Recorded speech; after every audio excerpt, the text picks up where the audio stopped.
अस्सलामुअलैकुम। आज આપણે અરબી વિષયમાં કાવ્ય નંબર 21 ગુરુરુત દુનિયા એટલે કે દુનિયાનો ધોકો એના ભાગ 2માં કાવ્યની આગળની પંક્તિઓ છે એનું ભાષાંતર અર્થ સાથે જોઈશું। નોટ પેન લઈને વિદ્યાર્થી મિત્રો બેસશો જેથી કરીને તમે લખી પણ લો, એકસાથે બે કાર્યો તમારા થઈ જાય। એટલે શરૂઆત કરીએ આપણે આજે કાવ્ય નંબર 21ના બીજા ભાગની। શરૂઆત થાય છે લાકિન્નહા ગદ્દારતુ। ગદ્દારતુ એટલે કે ગદ્દાર, લાકિન્નહા એટલે કે પરંતુ, તે ગદ્દાર છે। કોણ? દુનિયા। કોની વાત આપણે કરી રહ્યા છીએ? આપણે જાણીએ છીએ કે કાવ્યમાં આપણે દુનિયા વિશે જોઈ રહ્યા છીએ, એટલે કે છે પરંતુ તે ગદ્દાર છે। કોણ? આ દુનિયા જે છે, આપણે જેને પ્રેમ કરીએ છીએ, હે ને, આપણે એને ચાહવા લાગીએ છીએ, આપણને ખબર છે આપણને દગો દેવાની છે, ધોકો દેવાની છે, છતાં આપણે એના પ્રેમમાં પડી જઈએ છીએ। આપણે જે વસ્તુ છે એ આપણી ભૂલાઈ જાય છે કે દુનિયામાં શાના માટે આવ્યા છે। આપણે દુનિયાથી જ પ્રેમ કરવા લાગીએ છીએ, કારણ કે એની સુંદરતા, એની જે કમજોર છે એના તરફ આપણે શું કરીએ છીએ? આકર્ષાઈ જઈએ છીએ, જેનાથી આપણું મૂળ હેતુ શું છે દુનિયામાં આવવાનો એ આપણે ભૂલી જઈએ છીએ। અને આ દુનિયા જ આપણું સર્વસ્વ હોય અને આપણે એને એ રીતે પ્રેમ કરવા લાગ્યા છીએ કે જે આપણે સદા માટે, હંમેશ માટે અહીંયા રહેવાના હોય એ રીતે।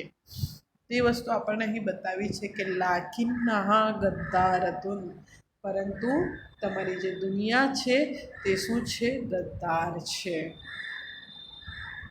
આગળ જોઈશે ખત્તાતુન ગર્રારતુન। ખત્તાતુન ગર્રારતુન, ખત્તાતુનનો અર્થ પણ ધોકેબાજ થાય, ગર્રારતુન ધોકો પાડનારી, દગો દેનારી જે છે તમને એ છે। દુનિયા કેવી છે? ગદ્દાર છે, ધોકેબાજ છે, ધોકા પાડનારી મતલબ કે દગો આપનારી છે। તમને ક્યારે દગો આપી દે ખબર નહીં, તમે એને પ્રેમ કરવા લાગો છો, ચાહવા લાગો છો દુનિયાને, પરંતુ એ ક્યારે દગો દે એ કહેવાય નહીં। તે ધોકેબાજ છે અને ધોકો પાડનારી છે, દગો દેનારી છે, બરાબર। ખત્તાતુન ધોકેબાજ, ગર્રારતુન ધોકો પાડનારી। આ શબ્દોના બધાના એક જ અર્થ થાય, ગદ્દારતુન, ખત્તાતુન, ગર્રારતુન, બરાબર। ધોકો આપનાર, ધોકેબાજ, દગો દેનાર, ગદ્દાર, બરાબર, એ શબ્દના અર્થમાં જ બધા છે। હવે આખી પંક્તિને જોઈ લઈએ। લાકિન્નહા ગદ્દારતુન ખત્તાઅતુન દાઅતુન ગર્રારતુન, પરંતુ તે એટલે કે દુનિયા ગદ્દાર છે, ધોકેબાજ છે અને ધોકો પાડનારી છે, તમને દગો દેનારી છે। આગળ જોઈશું લૈશ લહા હબીબુન। હબીબુનનો અર્થ આપણે જોઈ ગયા કે પ્રેમના અર્થમાં જે છે એ આપણે આગળની પંક્તિમાં લીધું છે, બરાબર। હબીબ સુંદરતા, પ્રીતિપાત્ર, પ્રેમ કરવા લાયક, બરાબર, એનો અર્થ થાય છે।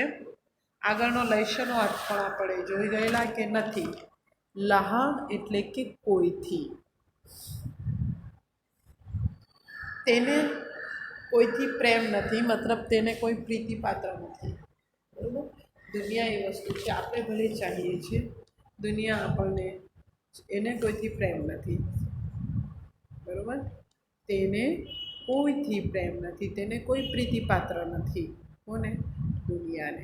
આપણે ભલે એને ચાહીએ, બરાબર। લૈશ નથી, લહા કોઈથી, અને હબીબુન એટલે કે પ્રીતિ, પ્રેમ, તેને કોઈ પ્રીતિપાત્ર નથી, અથવા તો એમ પણ લખી શકો કે તેને કોઈથી પ્રેમ નથી। આગળ જઈશું ઝવાલુહા કરીબુન. ઝવાલુહા એટલે કે તેનો વિનાશ. કરીબુન, કરીબુનનો અર્થ તો ખબર છે, વારે વાર આવે નિકટ, નજીક, બરાબર. તેનો વિનાશ નિકટ છે. આપણે જાણીએ છીએ કે દુનિયા જે છે એક દિવસ એ નષ્ટ થવાની છે, વિનાશ થવાનો છે, બરાબર.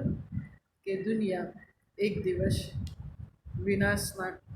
હવે અહીં શું બનાવ્યું છે કે વિનાશ નિકટ છે. આપણે જાણીએ છીએ, આપણે બતાવવામાં આવ્યું છે કે દુનિયાનો વિનાશ ક્યારે નિકટ આવશે એના માટે કેટલીક નિશાનીઓ બતાવવામાં આવી છે અને આપણે એને આજના દોરમાં જોઈ શકીએ છીએ. નિશાનીઓ જે છે આપણે જોઈ શકીએ છીએ કે હા આવું થઈ રહ્યું છે, જેથી કરીને દુનિયા જે છે એનો વિનાશ જે છે એ નજદીક લાગી રહ્યો છે. અહીં જે આખી પંક્તિ કે લૈશલાહા હબીબુ, તો તેને કોઈ પ્રીતિપાત્ર નથી. જવાલોહા કરીબુન, તેનો વિનાશ નિકટ છે, બરાબર. તેને કોઈથી પ્રેમ નથી અને તેનો નાશ જે છે એ નજીક છે. વિનાશ જે છે એ નજીક છે. આખી પંક્તિનો આ રીતને થાય છે. હવે આગળની જોઈશું. મલુલતુન ખવાનતુન. મલુલતુનનો અર્થ પણ દગાખોર થાય છે અને ખવાનતુન એટલે કે કંટાળાજનક. તો શું થશે? તે કંટાળાજનક, દગાખોર છે. શું થશે? તે કંટાળાજનક, દગાખોર છે.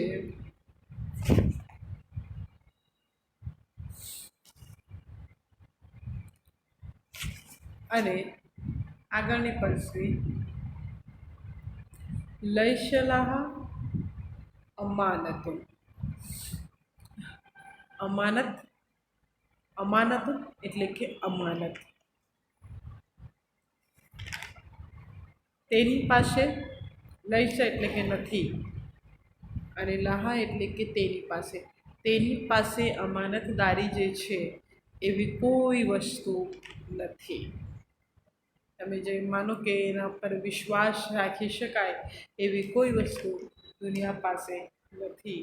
તે દગાખોર છે, વિશ્વાસઘાત કરી શકે છે. તેની પાસે અમાનત નામની જે છે કોઈ વસ્તુ નથી. તો આખી પંક્તિ જ્યારે જોઈશું ત્યારે અર્થ થશે મલુલતુન ખવાનતુન લૈશલાહા અમાનતુન. આખી પંક્તિ છે મલુલતુન ખવાનતુન લૈશલાહા અમાનતુન. તો તે એટલે કે દુનિયા જે છે એ કંટાળાજનક, દગાખોર છે અને તેની પાસે અમાનત નામની કોઈ વસ્તુ નથી. આપણે કોઈ વિશ્વાસ ના કરી શકીએ કે એના ઉપર કોઈ વસ્તુમાં તમે વિશ્વાસ કરી શકો ના.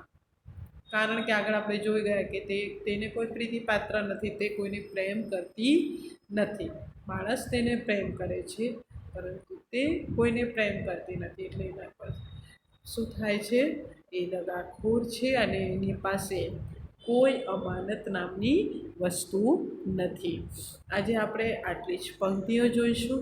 આ જે પંક્તિઓ જોઈ છે તમે એ દરેક પંક્તિઓને અરબીમાં ઉતારીને એનું નીચે જે રીતે હું વિડીયોમાં તમે જોઈ શકો છો એ રીતે પહેલાં પંક્તિ ઉતારી લેવાની છે અરબીમાં અને એની નીચે આ રીતે ગુજરાતી લખવાનું છે, જેથી કરીને પરીક્ષા દરમિયાન કઈ પંક્તિનું કઈ રીતે ગુજરાતી થાય છે અને સાથે જો ન સમજાતી હોય તો હું શબ્દના અર્થ જે છે એ પણ બોલતી જાઉં છું, સાથે સાથે તે પણ નોટ કરતા જાઓ કે જેથી બહેતર રીતે, ખૂબ જ સારી રીતે તમે જે છે એનું ગુજરાતી ભાષાંતર કરી શકો. તો આજના દિવસનું આટલું છે અને એની સાથે નોટમાં પણ આટલું કરવાનું રહેશે. વિડીયો પૂરો થયા પછી તમારે આ જે પંક્તિઓ છે એનું ગુજરાતી ભાષાંતર જે છે ગૂગલ ફોર્મ આપવામાં આવે છે એમાં તમારે મોકલવાનું રહેશે. કેટલાક બધા વિદ્યાર્થીઓ જે છે વિડીયો પણ નથી એટલું બધું જોવાવું જોઈએ જોવાતું, અને સાથે હોમવર્ક જે છે ગૂગલ ફોર્મમાં આપવામાં આવે છે એ એક પણ વિદ્યાર્થી જે છે સબમિટ કરાવતું નથી. એટલે ધ્યાન રહે કે જે ગૂગલ ફોર્મમાં વર્ક આપવામાં આવે છે કાર્ય એ પૂર્ણ કરો. જ્યારે તમે વિડીયો જોશો તો જ એ કાર્ય કરી શકો છો. એટલે વિડીયો જોવો જરૂરી છે. એટલે વિડીયો જોયા પછી એ જે ગૂગલ ફોર્મમાં વર્ક આપવામાં આવે છે એ કરો. બરાબર, નોટમાં કાર્ય કરેલું હશે તો જ તમે તેનો ફોટો અપલોડ કરી શકો. એટલે અરબીની નોટ જે છે એ કમ્પ્લીટ રાખજો.